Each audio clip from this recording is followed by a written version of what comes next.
The winter wind howled through the abandoned railway station where 12-year-old Timothy Walker had made his temporary home. His threadbare jacket offered little protection against the bitter cold of Redemption Springs, Colorado. 6 months had passed since Pastor Franklin, the only adult who'd ever shown him genuine kindness, had succumbed to cancer, leaving Timothy alone in a world that seemed determined to forget he existed. Unlike other homeless children who resorted to begging or stealing, Timothy had developed his own code of survival. "The Lord helps those who help themselves," Pastor Franklin would say, and Timothy took those words to heart. He collected recyclables, shoveled snow from driveways, and on good days helped unload deliveries at the local farmers' market. His small hands were calloused beyond his years, but his spirit remained unbroken. "Never let circumstances determine your character," Pastor Franklin had told him during their Bible studies at the Community Outreach Center. Though the pastor was gone, his words remained Timothy's moral compass. It was a Thursday afternoon when everything changed. Timothy was trudging through the fresh snow that blanketed Willow Creek Park, searching for aluminum cans in the public trash bins. The park sat adjacent to the business district, where towering glass buildings housed the offices of Redemption Springs' wealthiest citizens. These were people who existed in a different universe from Timothy's, people who worried about stock portfolios while he worried about his next meal. As he dug through a bin near the park's northern edge, Timothy heard raised voices coming from the pedestrian bridge that spanned Evergreen River. The waterway, usually gentle in summer months, had transformed into a churning, ice-laden current after recent snowmelt from the mountains. "You've run out of time, Grant." The voice was harsh, threatening. "Either you sign over controlling interest in your stores, or your daughter learns exactly what kind of man her father really is." Timothy crept closer, staying hidden behind a snow-covered hedge. From his vantage point, he could see 3 men on the bridge. 2 wore expensive black overcoats, while the third, a tall, distinguished-looking man with silver-streaked dark hair, was backing away from them. "Victor, please!" the silver-haired man pleaded. "Grocer Plus is my life's work. I built it from nothing. Give me 2 more weeks and I'll have the funds to buy you out fairly." "Fair?" the man called Victor laughed coldly. "Was it fair when you blocked my merger with National Foods? Was it fair when you outbid me on the downtown property? You've played the respectable businessman for too long, Harrison. Time to pay for your sins." Timothy recognized the silver-haired man now. Harrison Grant, owner of the Grocer Plus supermarket chain. His face appeared on billboards throughout town, always smiling beneath the company slogan, "Fresh food, fair prices, family values." Hey. Timothy had often lingered outside Grocer Plus stores, collecting discarded receipts from the parking lot to redeem for the customer satisfaction survey prizes. "I've made mistakes," Harrison admitted, his breath forming clouds in the frigid air. "But destroying my company won't undo the past." "No, but it will secure my future," Victor replied, nodding to his companion. "And sometimes, Harrison, business requires a little push." It happened so quickly that Timothy barely registered the movement. The second man lunged forward, shoving Harrison Grant with both hands. The supermarket owner stumbled backward, his polished leather shoes slipping on the icy bridge. His arms windmilled desperately as he teetered on the edge, then disappeared from view. "Problem solved," Victor said, straightening his cashmere scarf. "Let's go." The 2 men walked briskly away, never noticing the small boy hidden behind the hedge. Timothy's heart hammered in his chest as he ran toward the bridge. Reaching the spot where Harrison had fallen, he peered over the railing. 20 feet below, the businessman thrashed in the frigid water, his camel hair coat growing heavier as it absorbed the river's chill. Without hesitation, Timothy raced down the embankment. He'd learned to swim 2 summers ago when Pastor Franklin had taken him to Lake Hope. "Water's one of God's greatest gifts," the pastor had said. "It can sustain life or take it away. Always respect its power." The river's power was on full display now, its current strengthened by recent rains and melting snow. Harrison was struggling to stay afloat, his expensive clothes becoming a deadly weight pulling him under. Timothy kicked off his worn sneakers and shed his jacket. The bitter cold hit him like a physical blow as he waded into the water. The shock nearly stole his breath, but he pushed forward, diving into the churning river. "Hold on, sir," he shouted, swimming toward the flailing businessman. Harrison's panicked eyes locked onto Timothy as the boy approached. "Help!" he gasped before disappearing beneath the surface. Timothy dove, his eyes stinging from the murky water. He caught a glimpse of Harrison's coat and grabbed it, pulling with all his might. Together they broke the surface, Harrison coughing and sputtering. "Stop fighting me," Timothy commanded with the authority beyond his years. "You'll drown us both!" Something in the boy's voice cut through Harrison's panic. He forced himself to relax, allowing Timothy to position him on his back. "Float like a starfish," Timothy instructed, remembering Pastor Franklin's swimming lessons. "I'll tow you to shore." The journey to the riverbank was excruciating. Timothy's muscles screamed in protest as the cold sapped his strength. Harrison, though cooperative now, was still a full-grown man, his waterlogged clothing adding significant weight. Each yard felt like a mile, but Timothy refused to give up. "Not going to die today," he muttered through chattering teeth. When they finally reached the shallows, both collapsed on the muddy bank, gasping for breath. Harrison rolled onto his side, vomiting river water. Timothy lay flat on his back, staring at the grey winter sky, his limbs feeling like lead. "You," Harrison wheezed, turning toward the boy. "You saved my life."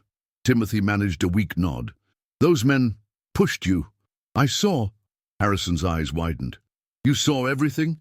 "Yes, sir. They wanted you to sign over your stores." Harrison struggled to sit up, wincing at the pain in his ribs where he'd hit the water. He took in the sight of his rescuer, a scrawny boy with dark hair and eyes too old for his young face. The child's clothes were threadbare, his frame painfully thin. "What's your name, son?" "Timothy, sir. Timothy Walker." "Well, Timothy Walker, I owe you my life." Harrison removed his sodden suit jacket. "We need to get somewhere warm before hypothermia sets in. My office is 2 blocks away." Timothy nodded, attempting to stand but finding his legs unwilling to cooperate. Without hesitation, Harrison, despite his own exhaustion, scooped the boy into his arms. "I can walk," Timothy protested weakly. "Not today you can't," Harrison replied, struggling to his feet. "My turn to help you." As Harrison carried Timothy away from the river, neither noticed Victor Hargrove watching from the distant tree line, his face darkening with rage at the realization that his plan had failed and that there was now a witness. The security guards at Grant Tower were startled when their boss staggered through the front doors, soaking wet and carrying a half-conscious child. Harrison barked orders as he dripped river water across the marble lobby. "Call Dr. Reynolds. Tell him to come immediately and bring blankets, hot beverages, and a change of clothes for the boy and me. Now!" 20 minutes later, Timothy sat wrapped in a plush blanket on a leather sofa in Harrison Grant's office, sipping hot chocolate while a private physician examined him. The office occupied the entire top floor of the building, with floor-to-ceiling windows offering a panoramic view of Redemption Springs and the mountains beyond. "You're suffering from mild hypothermia," Dr. Reynolds informed Timothy, "but you're young and resilient. A hot meal, warm clothes, and rest should set you right." Harrison, now dressed in dry clothing retrieved from his executive bathroom, dismissed the doctor with thanks. When they were alone, he sat across from Timothy, studying him intently. "The doctor tells me you're malnourished," Harrison said. "How long have you been on the streets?" Timothy stared into his mug. 6 months, sir, since Pastor Franklin passed." "And your parents?" "Never knew my father. Mom died of an overdose when I was 8. Pastor Franklin took me in after that."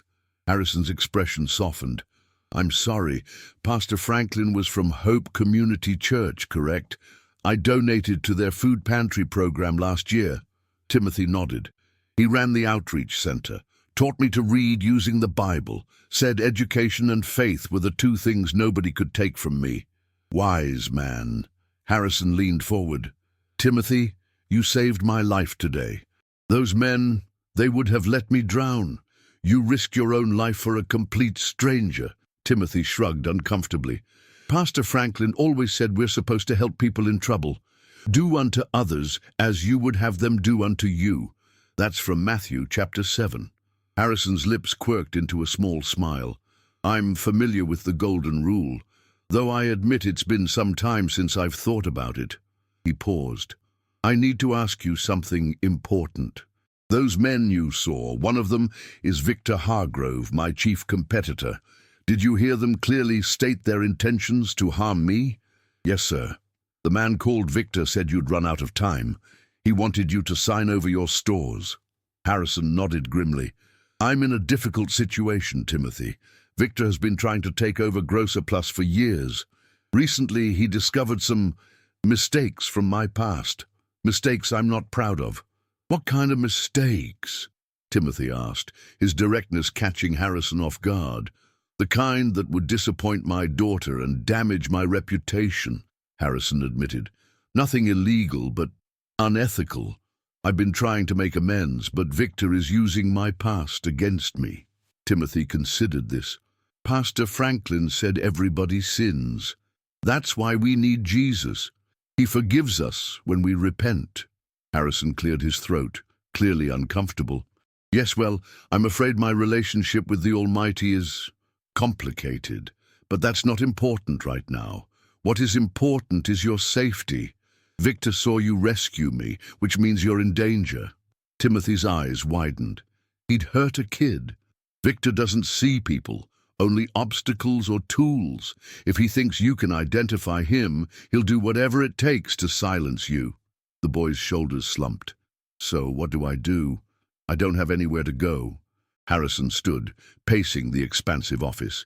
You'll stay with me. I have a penthouse apartment with excellent security. Tomorrow we'll contact the police. You want me to come to your home? Timothy asked incredulously.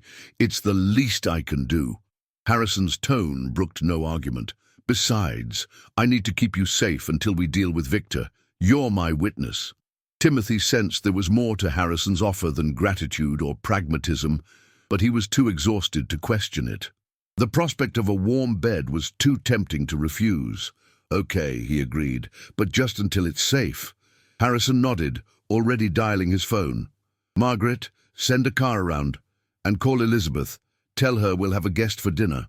As they rode in Harrison's luxury SUV toward the exclusive Highland Ridge neighborhood, Timothy pressed his face against the window, watching the twinkling lights of Redemption Springs grow more elaborate with each passing block. The modest homes of downtown gave way to sprawling mansions set back from the road, their driveways lined with expensive vehicles. Your daughter won't mind a stranger coming to stay? Timothy asked, suddenly nervous. Harrison's expression softened at the mention of Elizabeth. My daughter has a kind heart. She'll understand once I explain. The SUV pulled through wrought iron gates that opened automatically, then proceeded up a winding driveway to a modern mansion of glass and stone. Timothy tried not to gape as Harrison led him inside, where they were greeted by a slender teenage girl with her father's dark hair and intelligent eyes. Dad, what's going on? Margaret said you had an accident. Elizabeth's gaze shifted to Timothy, taking in his borrowed clothes that hung from his small frame. Who's this? Elizabeth, this is Timothy Walker. He saved my life today. Harrison placed a hand on Timothy's shoulder. Timothy, my daughter, Elizabeth. Elizabeth's expression transformed from confusion to awe. Saved your life? How? It's a long story, Harrison replied. One we'll discuss over dinner. Timothy will be staying with us for a while. While Harrison went to speak with his security team, Elizabeth showed Timothy to a guest room larger than any space he'd ever occupied. The ensuite bathroom featured a shower with more buttons and nozzles than Timothy had ever seen.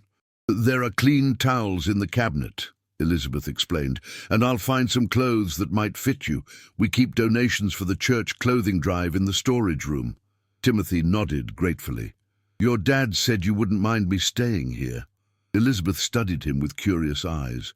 Any friend of my father's is welcome. though he doesn't usually bring his work associates home, much less. She trailed off, clearly trying to find a polite way to reference his obvious poverty. Much less street kids, Timothy supplied with a half-smile. Elizabeth had the grace to look embarrassed. I didn't mean... It's okay. I know what I am. Timothy shrugged. But your dad's in trouble. Bad trouble. That's why I'm here. Before Elizabeth could respond, Harrison appeared in the doorway. Dinner will be ready in 30 minutes. Timothy, why don't you get cleaned up? Elizabeth, a word please. While Timothy marveled at the luxury of hot clean water and scented soap, Harrison explained the day's events to his daughter in his study. He omitted certain details, particularly regarding Victor's blackmail, but conveyed the seriousness of the situation. So this boy just jumped into the river to save you? Elizabeth asked, her voice tinged with disbelief. Without hesitation, Harrison confirmed. He risked his life for a complete stranger. But why would Mr. Hargrove want to hurt you? I thought you were business rivals, not enemies. Harrison sighed, running a hand through his hair. The business world is more complicated than you might think, sweetheart.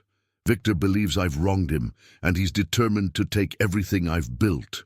Is he right? Did you wrong him? The directness of her question, so similar to Timothy's earlier inquiry, caught Harrison off guard. When had his daughter become so perceptive? It's not that simple, he hedged. We've both made choices in business that we might regret. The difference is, I'm trying to make amends.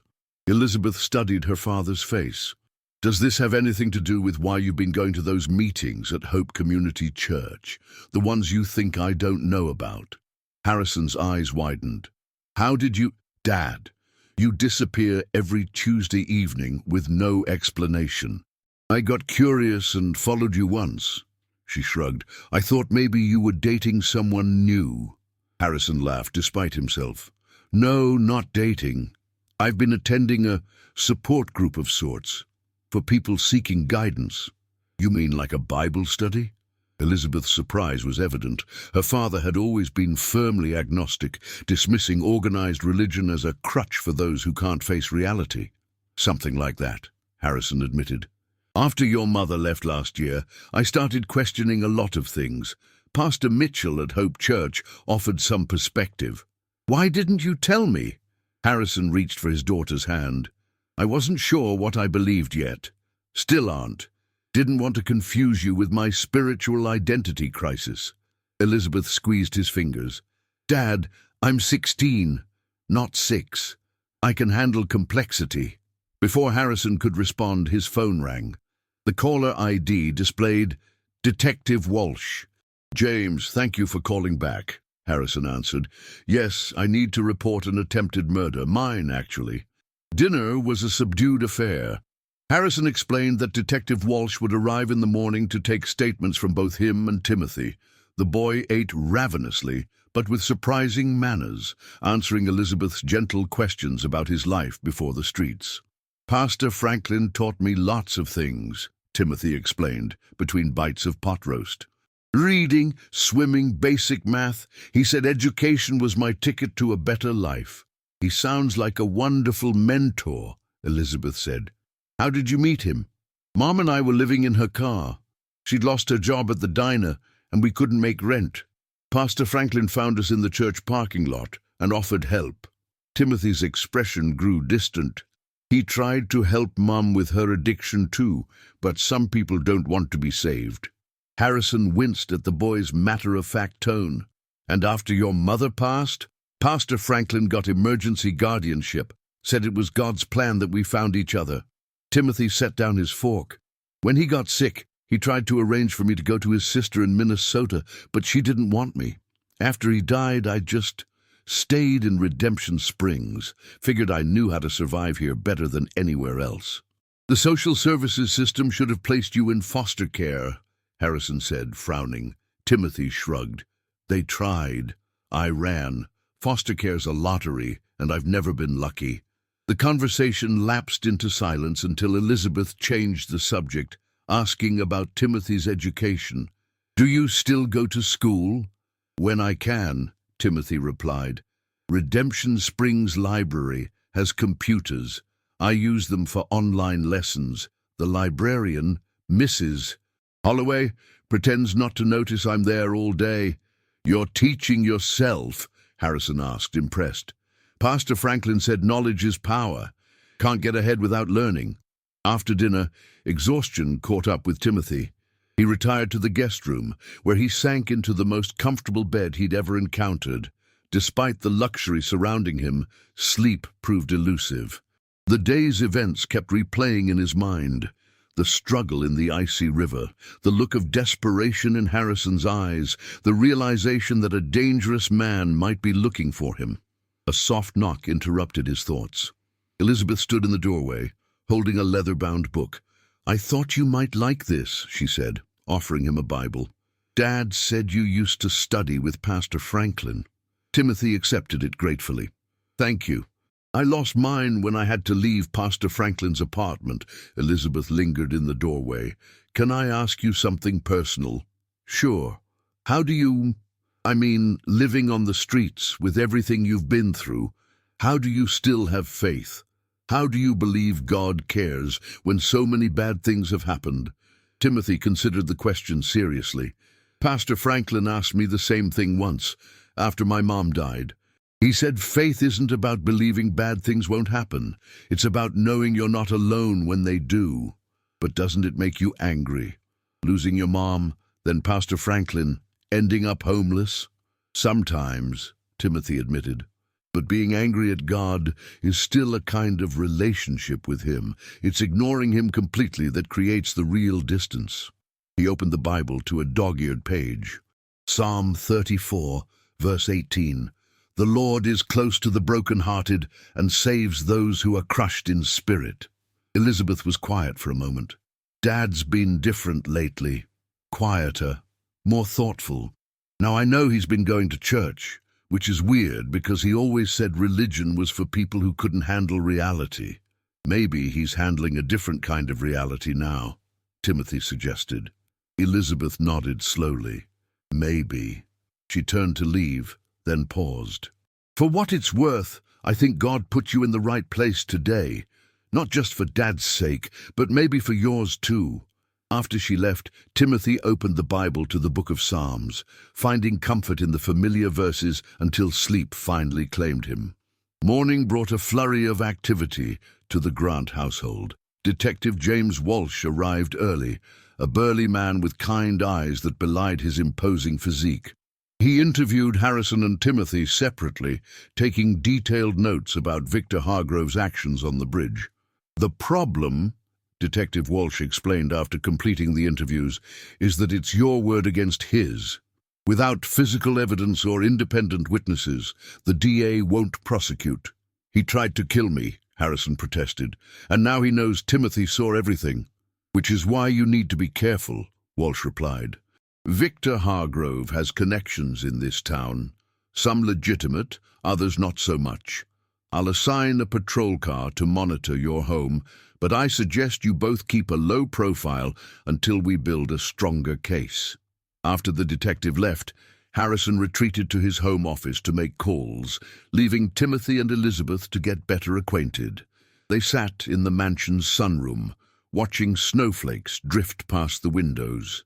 "So, what happens now?" Elizabeth asked. "Will you stay here until they arrest Mr. Hargrove?" Timothy shrugged. "Your dad offered, but I don't belong here. This is—" He gestured to the opulent surroundings. "A different world." "Where would you go?" "Back to the railway station." "Maybe. Or I could try Minnesota, find Pastor Franklin's sister." Elizabeth frowned. "The same sister who didn't want you before." "People change," Timothy said, though his tone lacked conviction. "Well, I think you should stay," Elizabeth declared. "At least until the end of winter. Nobody should be outside in Colorado in February." Their conversation was interrupted by Harrison, who entered the sunroom with a troubled expression. "That was my security team. Someone broke into my downtown office last night. They accessed my computer files." "Victor?" Timothy guessed. Harrison nodded grimly. "Almost certainly. He's looking for leverage, or trying to destroy evidence of his own wrongdoing before we can use it against him." What kind of evidence? Elizabeth asked. Harrison hesitated, clearly uncomfortable discussing business matters in front of his daughter. Victor and I were once partners. When we split, there were irregularities in how our assets were divided, documents that would prove financial impropriety on both our parts. You mean you both cheated each other? Timothy translated bluntly. Harrison winced. It was a different time in my life. I wasn't the man I'm trying to become. The man who goes to Bible study on Tuesday nights, Elizabeth asked pointedly. Harrison's eyebrows rose in surprise. You told her? She asked why I still believe in God despite everything, Timothy explained. We got to talking about faith. I see. Harrison looked between the two young people, a complex emotion crossing his features. Well, regardless of my spiritual journey, the fact remains that Victor is escalating. He knows Timothy is a witness, and he knows you're staying here. How could he know that? Elizabeth asked. Because I just got this. Harrison held up his phone, displaying a text message from an unknown number. Children should be careful around water. Accidents happen. Timothy's blood ran cold. He's threatening me. Both of you, Harrison corrected. He's letting me know he can get to my family, to the people I care about. He pocketed the phone. I'm sending you both to stay with my sister in Denver until this is resolved. Aunt Rebecca, Elizabeth protested. Dad, no. She'll make me attend her awful society functions and criticize everything I do.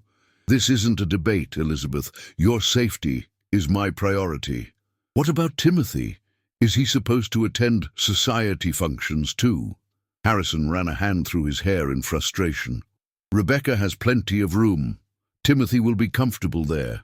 I don't need to go to Denver, Timothy interjected. This is your family problem. I can disappear, find somewhere safe on my own. Absolutely not, Harrison said firmly. You saved my life. I'm responsible for your safety. No offense, sir, but you can barely protect yourself right now, Timothy pointed out. Those men tried to kill you once. They'll try again. Which is exactly why you need me, Timothy interrupted. I know this town in ways you don't. I know how to move around without being seen, how to find information in places rich people never look. Harrison stared at the boy incredulously. What are you suggesting? That you spy on Victor Hargrove? Not exactly, Timothy said, a plan forming in his mind. But I have friends in low places, people who see things, hear things. Street people are invisible to men like Victor Hargrove. They talk freely around us because they don't think we matter. It's too dangerous, Harrison insisted. More dangerous than living on the streets every day. More dangerous than swimming in a freezing river to save a stranger. Timothy stood, a determination in his young face that made him seem older than his years. Pastor Franklin always said God puts us where we need to be for a reason. Maybe this is mine. Timothy, give me 2 days, the boy pressed. 2 days to talk to my contacts. If I don't find anything useful, I'll go to Denver with Elizabeth. Harrison looked to his daughter, who nodded encouragingly. Dad, Timothy knows what he's doing. He's survived on his own for 6 months. After a long moment, Harrison relented. 2 days. But you don't go alone and you check in every hour, and Elizabeth stays here with additional security. Dad, Elizabeth protested. Non-negotiable, Harrison said firmly. I'm not risking both of you. And so it was agreed.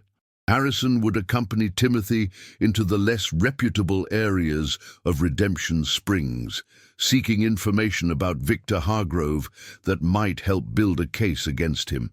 Elizabeth would remain at the mansion under the watchful eye of Harrison's private security team. That afternoon, Harrison and Timothy set out in one of Harrison's less ostentatious vehicles, a 5-year-old Subaru kept for practical purposes. Harrison had exchanged his tailored suit for jeans and a weathered jacket, attempting to blend in, though his expensive haircut and the subtle quality of his casual clothes still marked him as wealthy. Where to first? Harrison asked as they drove away from Highland Ridge. Mercy Kitchen, Timothy directed. It's a soup kitchen downtown. The volunteers hear everything. Mercy Kitchen occupied the basement of an old Methodist church on the edge of Redemption Springs business district. The smell of vegetable soup and fresh bread wafted through the air as they descended the worn stone steps. Inside, a dozen volunteers served meals to a diverse group of people, some clearly homeless, others just struggling to make ends meet. A heavy-set woman with salt and pepper hair looked up from the serving line, her face breaking into a smile of recognition. "Timothy Walker, land's sakes, where have you been hiding yourself? We've been worried sick." "Hi, Mrs. Bradshaw," Timothy replied, accepting her enthusiastic hug. "I've been around. This is my friend, Mr. Grant." Mrs. Bradshaw's eyes widened slightly as she recognized Harrison despite his casual attire. "Mr. Grant, well, this is unexpected. Are you here to volunteer or donate?" "Actually, we're looking for information," Timothy explained, "about Victor Hargrove." Mrs. Bradshaw's expression shifted. "Come to the back," she said quietly, leading them to a small office behind the kitchen. Once the door was closed, she turned to them with concern. "What kind of trouble are you in, Timothy?" Timothy glanced at Harrison, who nodded encouragingly. "I witnessed Mr. Hargrove try to kill Mr. Grant yesterday. Now he's threatening both of us." Mrs. Bradshaw gasped. "Sweet Jesus preserve us, that man has no bottom to his evil." She crossed herself reflexively. "What do you need to know?" "Anything you've heard," Harrison said. "Rumors, gossip, strange behavior. We need leverage against him, or evidence of his criminal activities." Mrs. Bradshaw considered this request. "Well, I can tell you Hargrove's driver comes in here sometimes. Not for food, but looking for certain individuals." "What kind of individuals?" Timothy asked. "People willing to do questionable work for cash. Day laborers mostly, but sometimes those with specific skills." She lowered her voice. "There's talk he hired some men to intimidate the city council members before the vote on the new zoning ordinances." Harrison leaned forward. "Do you know any of these men by name?" "No, but old Pete might. He works as a night watchman at one of the construction sites near Hargrove's headquarters. Says he sees all kinds of strange comings and goings after hours." "Where can we find old Pete?" Timothy asked. "He usually sleeps under the 4th Street Bridge during the day. You might catch him there now, before his shift starts." They thanked Mrs. Bradshaw and headed to the 4th Street Bridge, where they found old Pete, a weathered man in his 60s with a grey beard and sharp eyes that belied his disheveled appearance. Initially suspicious, he warmed to them when Timothy explained how they'd met at Pastor Franklin's outreach center. "Victor Hargrove, eh?" Old Pete scratched his beard thoughtfully. "Yeah, I've seen plenty at that construction site. Late-night meetings in the trailer, unmarked trucks coming and going. Last week I saw them unloading crates, careful-like, as if they were fragile." "What kind of crates?" Harrison pressed. "Can't say for sure, but one broke open. Heard a fella curse, saying something about product being damaged. They swept it up real quick." Pete leaned closer. "Looked like white powder to me." Harrison and Timothy exchanged glances. "Could be building materials," Harrison suggested. "Could be," Pete agreed. "But why meet at 2 in the morning to unload building materials? And why's a real estate developer meeting with known associates of the Delgado crime family?" "You're sure about that?" Harrison asked sharply. "I worked security most of my life, Mr. Grant. I notice faces. Miguel Delgado's nephew was there last Thursday, along with 2 of his usual bodyguards. This information changed everything. The Delgado family controlled most of the drug trade in 3 states, operating behind legitimate business fronts. If Victor Hargrove was involved with them, it would explain his desperate need to acquire Harrison's supermarket chain. The stores would provide perfect distribution points. Their next stop was the public library, where Timothy introduced Harrison to Mrs. Holloway, the kind-hearted librarian who had turned a blind eye to Timothy's extended visits. "Property records," Harrison murmured as they used the library's computer. "If Hargrove is working with the Delgados, there might be a paper trail, properties owned by shell companies, unusual financial transactions." Mrs. Holloway can help, Timothy suggested. She knows how to access the county's database. With the librarian's assistance, they discovered a pattern. Over the past year, 3 commercial properties in Redemption Springs had been purchased by different LLCs, all tracing back to a holding company in the Cayman Islands. One of those properties was the construction site Old Pete guarded. This proves nothing on its own, Harrison admitted, but it's a start. If we can establish a connection between these properties and the Delgados, then link them back to Victor. We need physical evidence, Timothy concluded. Something the police can't ignore. Harrison checked his watch. It's getting late. We should head back before Elizabeth worries. As they drove toward Highland Ridge, Timothy noticed a black SUV 2 cars behind them. Mr. Grant, I think we're being followed. Harrison checked the rearview mirror. Are you sure? That SUV has been behind us since we left the library. It's staying back, but it's definitely following our turns. Harrison calmly made a series of unnecessary turns, confirming Timothy's suspicion. The black SUV maintained its distance, but clearly tracked their movements. Victor must have people watching us, Harrison said grimly, pulling out his phone to call his security team. We need to... His words were cut off as a second SUV appeared from a side street, swerving directly into their path. Harrison slammed on the brakes, but the collision was inevitable. The impact deployed the airbags, momentarily disorienting them both. Through the haze of pain and confusion, Timothy was dimly aware of car doors opening, of rough hands pulling him from the wreckage. He struggled weakly, calling out for Harrison, but a sweet-smelling cloth was pressed over his mouth and nose. As darkness claimed him, his last thought was a prayer. Lord, help us. Timothy awoke to a pounding headache and the taste of copper in his mouth. He lay on a cold concrete floor in a dimly lit room that smelled of dust and chemicals. Blinking to clear his vision, he realized he was in some kind of storage room, surrounded by shelves of cleaning supplies and building materials. "Timothy, are you all right?" Harrison's voice came from nearby. Timothy turned his head to see Harrison seated against the wall, a bruise darkening his left temple. His hands were bound in front of him with plastic zip ties, as were Timothy's own. "I think so," Timothy replied, struggling to sit up. "Where are we?" "I believe we're in the construction site Old Pete mentioned. I recognized some of the equipment when they brought us in." Timothy tested his restraints, finding them secure but not painfully tight. "How long was I out?" "About an hour. They used chloroform on us both, but your smaller body mass meant you got a higher effective dose." Harrison's expression was grim. "Victor will be here soon. I heard his men talking." "And what do we do?"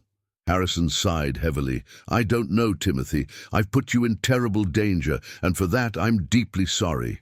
"You didn't put me in danger," Timothy corrected. "I chose to help you, like I chose to jump in that river."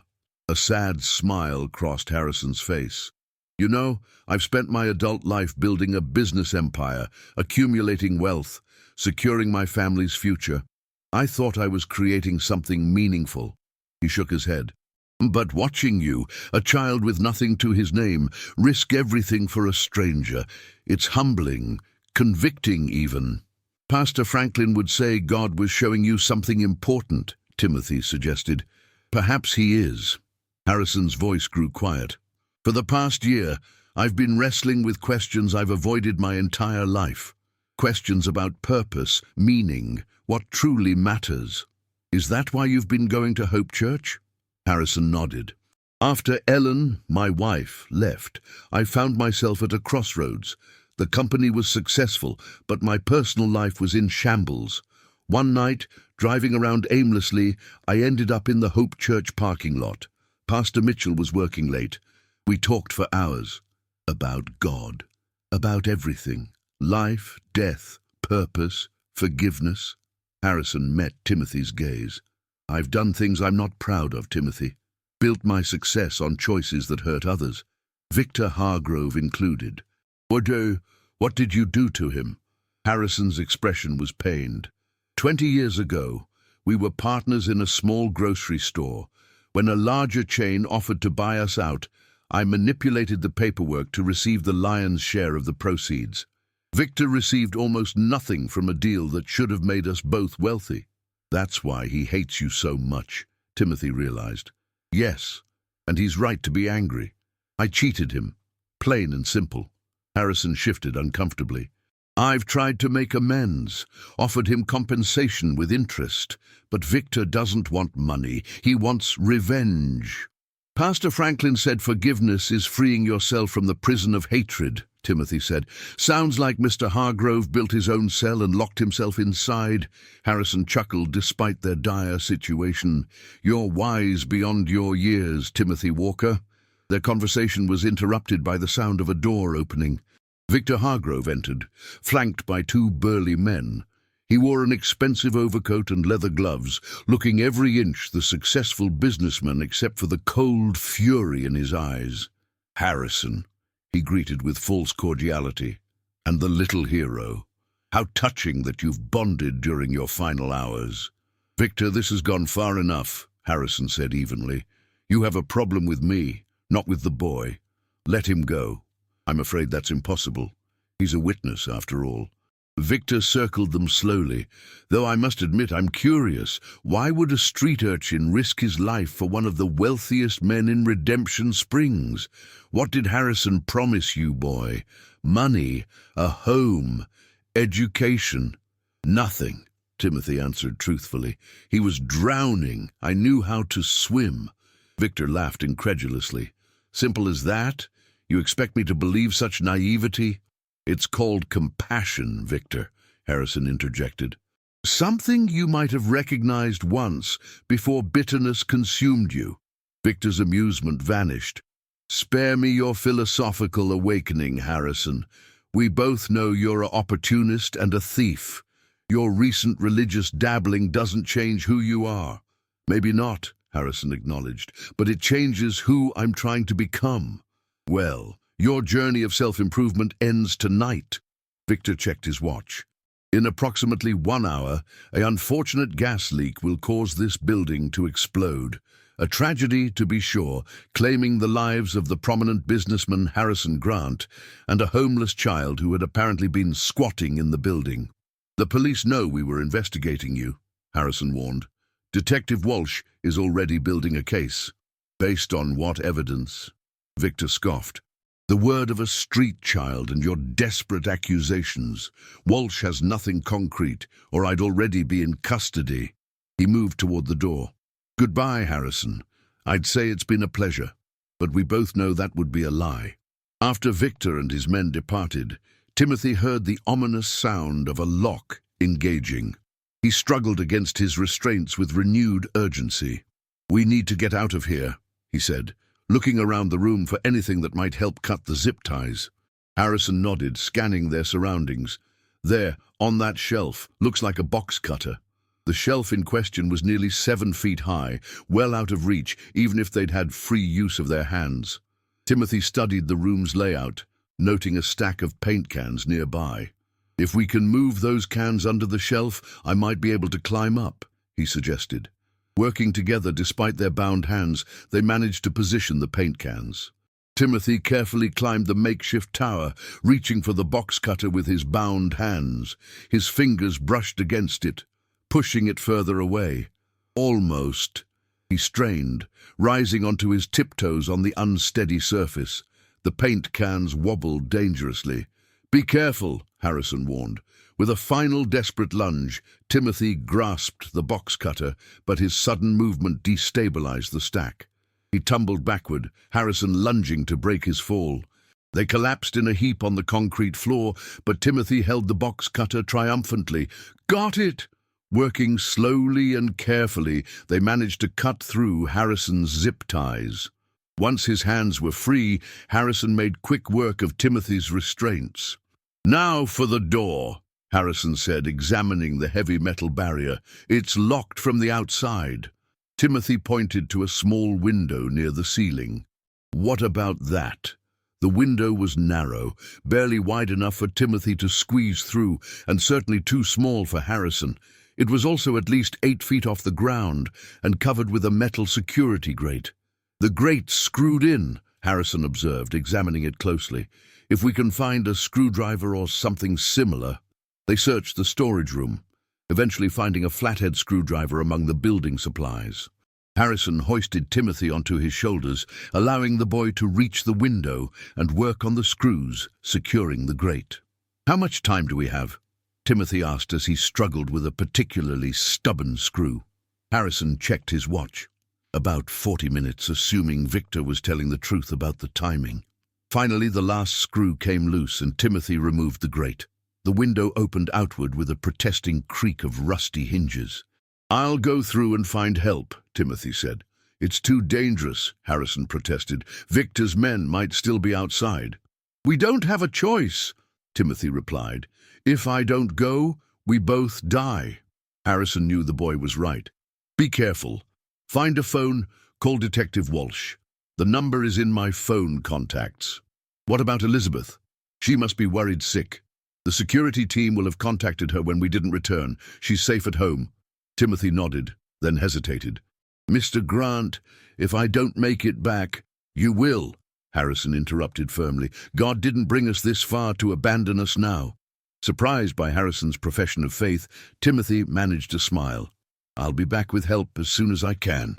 With Harrison's assistance, Timothy wriggled through the narrow window, dropping onto a pile of building materials on the other side. He found himself in a partially constructed wing of the building, the skeletal framework exposed to the elements in places.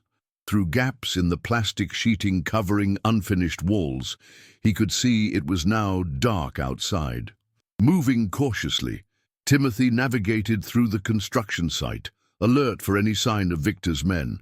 He heard voices in the distance and froze, pressing himself against a wall as two figures passed nearby, speaking in low tones. "Boss said to clear out completely. No traces. What about the gas line? Set to blow in 30 minutes, timer's already running." Once they passed, Timothy continued his careful progress toward what he hoped was an exit. Finally, he reached a door leading outside. Peering through its window, he saw a deserted construction yard, illuminated by a single security light. The fence surrounding the property appeared to be his next obstacle. Taking a deep breath, Timothy slipped outside, staying in the shadows as he made his way toward the fence. He was halfway there when a flashlight beam cut through the darkness, sweeping across the yard. "Hey, someone's out there!" a voice called. Timothy broke into a sprint, zigzagging as he heard the pounding of feet behind him. Reaching the fence, he scrambled up and over, years of navigating urban obstacles serving him well. A hand grasped at his ankle, but caught only air as he dropped to the other side. Landing hard on the pavement, Timothy rolled to his feet and ran into the night, the shouts of his pursuers fading behind him. He found himself in an industrial area he didn't immediately recognize, the streets deserted at this late hour. Frantically, he looked for a phone, a passing car, any means of summoning help. The distant sound of sirens gave him hope. Perhaps Harrison's security team had already alerted the police to their disappearance. Following the sound, Timothy emerged onto a main road just as a police cruiser sped past. He waved his arms desperately, shouting for help, but the vehicle continued without slowing. "No!" Timothy cried in frustration. Time was running out. Then he spotted it, a gas station across the street, its lights still on despite the late hour. Timothy raced toward it, bursting through the doors and startling the clerk behind the counter. "Please," he gasped, "I need to use your phone. It's an emergency." The clerk, a college-aged young man, regarded him suspiciously. "Store policy says no phone for non-customers." "People are going to die," Timothy pleaded. "There's a bomb or a gas leak set to explode. My friend is trapped." Something in Timothy's desperate expression must have convinced the clerk. He slid his cell phone across the counter. "Make it quick." With shaking fingers, Timothy dialed 911. "Emergency services." "What's your emergency?" "My name is Timothy Walker. I need Detective James Walsh from Redemption Springs PD immediately. Harrison Grant is being held at the construction site on Industrial Drive. There's a gas leak set to explode in—" He glanced at the wall clock. "Less than 20 minutes. Please, calm down," the dispatcher said. I need you to—" "There's no time," Timothy interrupted. "Please just tell Detective Walsh that Victor Hargrove has kidnapped Harrison Grant and planted evidence of a gas leak to kill him. The construction site on Industrial Drive." After ensuring the message would be delivered, Timothy returned the phone to the bewildered clerk. "Thank you. You just helped save lives." Without waiting for a response, Timothy ran back into the night, heading toward the construction site. He couldn't abandon Harrison, not when the man had trusted him with his life. As he neared the site, Timothy saw police cruisers converging on the area, their lights flashing in the darkness. Detective Walsh was directing officers, establishing a perimeter as firefighters and a bomb squad arrived. "Timothy!" Walsh spotted him approaching. "Thank God! Where's Harrison?" "Inside," Timothy pointed. "Storage room on the east side. There's a timer set to trigger a gas explosion." "We're evacuating the area now," Walsh explained. "The bomb squad is assessing the situation, but we can't send anyone in until—" "There's no time," Timothy interrupted. "Mr. Grant will die if we wait." Before anyone could stop him, Timothy darted past the police line, ignoring Walsh's shouts as he raced back toward the building. He knew a way in, the same window he'd escaped through. If he could reach Harrison, guide him through the building to safety. Timothy had nearly reached the window when a hand grasped his shoulder, spinning him around. He found himself face to face with Victor Hargrove. "You!" Victor snarled, his composure finally shattered.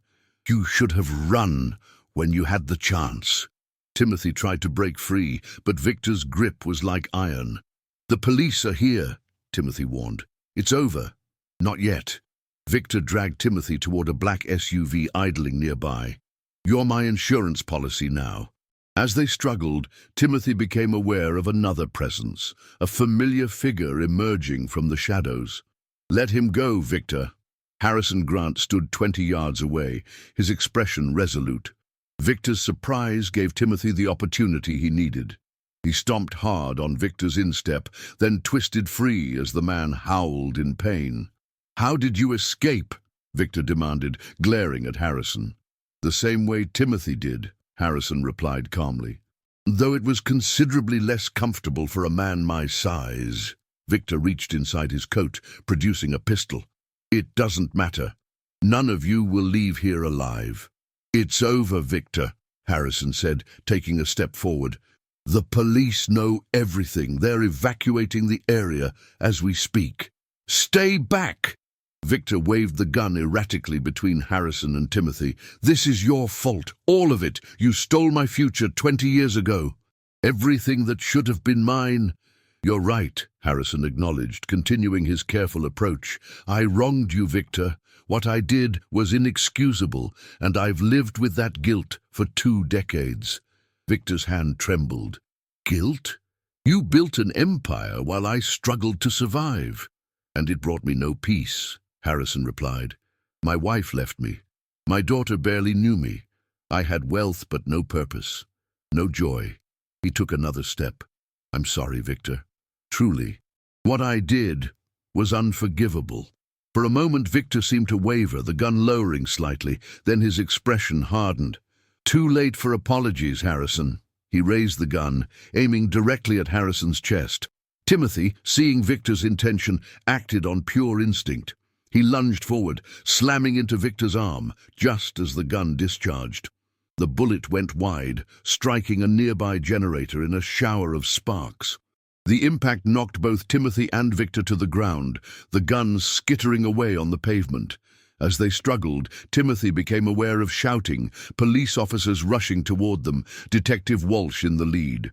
Suddenly, a deafening roar filled the air as the gas line exploded. The force of the blast knocked everyone off their feet, a wave of heat washing over them as flames erupted from the construction site. Timothy's world went black. The steady beep of a heart monitor was the first sound Timothy registered as consciousness returned. He opened his eyes to a sterile hospital room, afternoon sunlight streaming through the blinds. His body ached and a bandage wrapped around his forehead. "He's awake," Elizabeth's voice came from nearby. Timothy turned his head to see Elizabeth rising from a chair beside his bed, her face lighting up with relief. On his other side sat Harrison, his arm in a sling and a similar bandage adorning his temple. "Welcome back," Harrison said warmly. "You gave us quite a scare." "What happened?" Timothy asked, his voice raspy from disuse. "You've been unconscious for 2 days," Elizabeth explained, pouring him a cup of water. "The explosion caused part of the construction site to collapse. You were hit by debris." Timothy sipped the water gratefully. "Victor Hargrove." "In custody," Harrison assured him. "Detective Walsh arrived just in time to witness him attempting to shoot me. That, combined with the evidence of kidnapping and attempted murder, ensures he'll be behind bars for a very long time." "The Delgados, too," Elizabeth added. "The police found evidence linking Victor to their drug operation. It was a major bust." Timothy relaxed against the pillows, relief washing over him. "So it's really over." "Thanks to you," Harrison confirmed. "Your courage saved not just my life, but potentially many others. The drug operation was using my supermarkets as distribution points without my knowledge. If Victor had succeeded in taking over Grocer Plus..." Timothy nodded, understanding the implications. "I'm just glad you're safe, both of you." "Timothy," Harrison began, his expression growing serious, "these past few days have changed me profoundly. Facing death, witnessing your faith and courage, it's forced me to reevaluate everything." "Dad went to church yesterday," Elizabeth interjected with a smile. "Voluntarily," Harrison chuckled. "Yes, well, near-death experiences have a way of clarifying one's priorities." He took Timothy's hand. "Which brings me to something important I want to discuss with you." Timothy waited, curious. "I've spoken with the family court judge and Child Protective Services," Harrison explained. "If you're willing, Elizabeth and I would like to become your legal guardians." Timothy stared at him in disbelief. "You want to adopt me?" "We'd start with guardianship," Harrison clarified. "But yes, eventually, if that's what you want. You'd have a home, education, stability." He squeezed Timothy's hand. "More importantly, you'd have a family that cares about you. We've already set up your room," Elizabeth added eagerly, "next to mine. And Dad hired a tutor to help you catch up on schoolwork until you're ready for regular classes." Timothy's eyes filled with tears. After years of loss and months of survival, the prospect of belonging somewhere, of having a family, seemed almost too wonderful to comprehend. "I don't know what to say," he whispered. "Say yes," Elizabeth urged. "Please, I've always wanted a little brother to annoy." Timothy laughed despite his tears. "You'd get your wish. I can be very annoying." Harrison smiled. "Is that a yes?" Timothy thought of Pastor Franklin, of the many conversations they'd had about God's plan. Pastor Franklin used to say that God works in mysterious ways, bringing people together for purposes we can't always see at first. He looked between Harrison and Elizabeth, feeling a sense of rightness he couldn't explain. "Yes, I'd like that very much."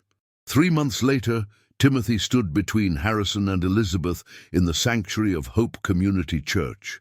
The congregation had gathered for a special service, the dedication of the Pastor Franklin Youth Outreach Center, funded by a generous donation from Harrison Grant. "This center," Harrison addressed the assembled crowd, "will provide education, meals, counseling, and safe shelter for Redemption Springs homeless and at-risk youth.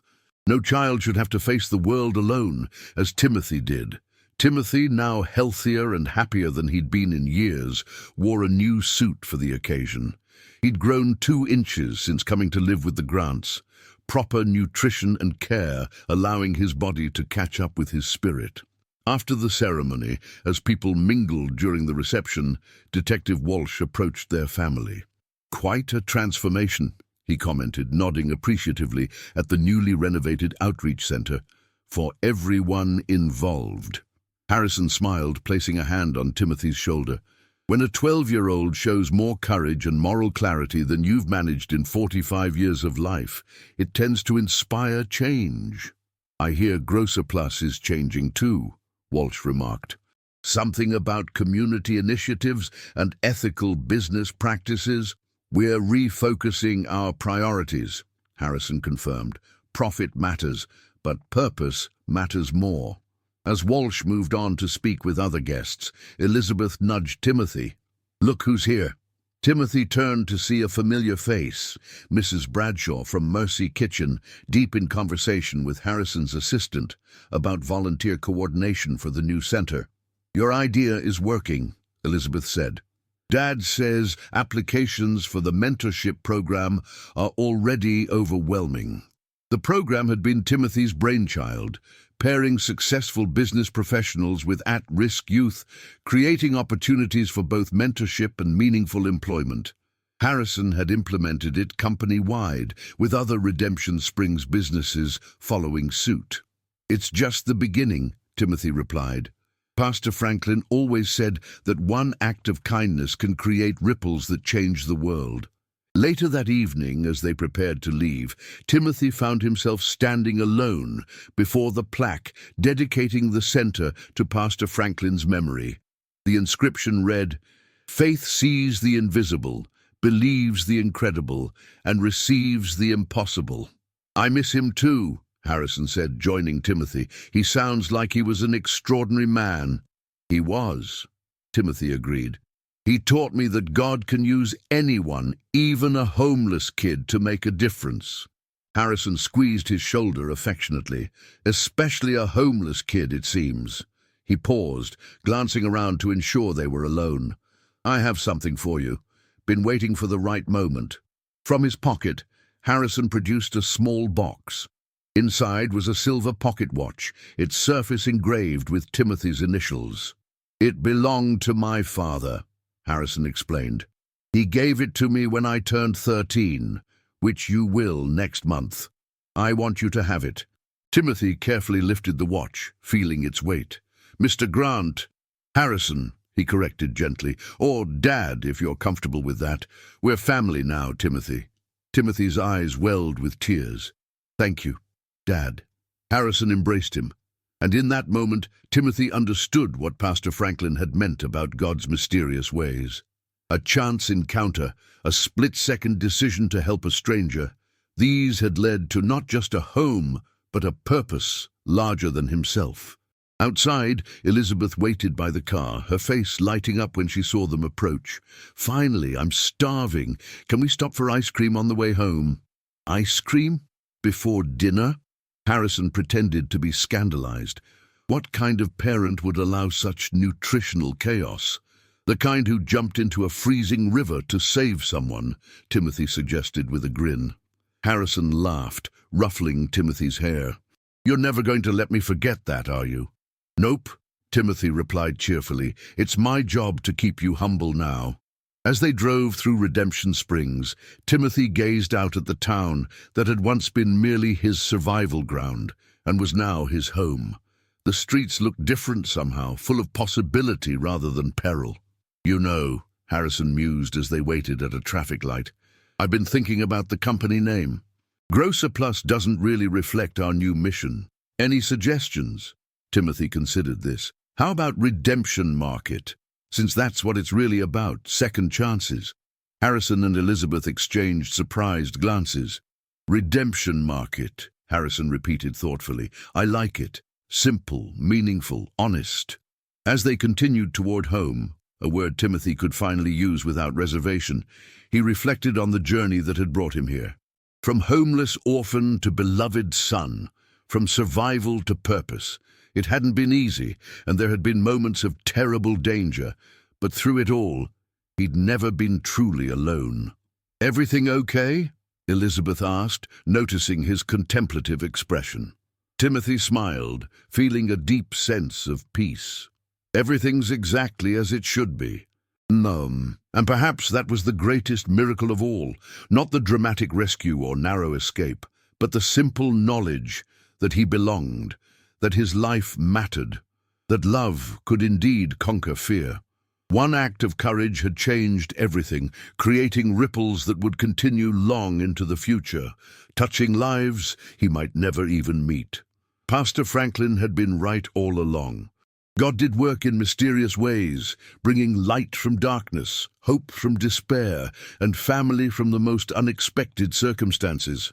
As they pulled into the driveway of the place he now called home, Timothy offered a silent prayer of gratitude for Harrison and Elizabeth, for second chances, for the river that had nearly claimed a life but instead had saved 2 souls.